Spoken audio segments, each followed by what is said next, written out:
বেগুন ভাজা খেতে খেতে আর ভালো লাগছে না, একবার এইভাবে বেগুন ভাজা করে দেখুন। বাজারে গিয়ে প্রথমে এই বেগুনটাই কিনবেন আর বাড়িতে নিয়ে এসে এভাবেই ভাজা খাবেন। তো আসুন কিভাবে ভেজেছি। প্রথমে বেগুনটা ভালো করে ধুয়ে এভাবে কেটে নিয়েছি পিস পিস করে। দিয়ে দিয়েছি লবণ, হলুদ, চিনি সামান্য, জিরে গুঁড়ো, ধনে গুঁড়ো আর লঙ্কা গুঁড়ো। এবার ভালো করে মশলাগুলোকে মেখে নেব দুপাশেই। মশলাগুলো ভালোভাবে মাখানো হয়ে গেলে এবার চালের গুঁড়া মেখে নেব মশলাগুলোর মতোই।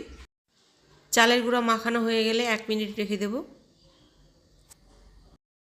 উনুনে ফ্রাই প্যান বসিয়ে দিয়েছি গরম হতে। এবার তেল দিয়ে দেব।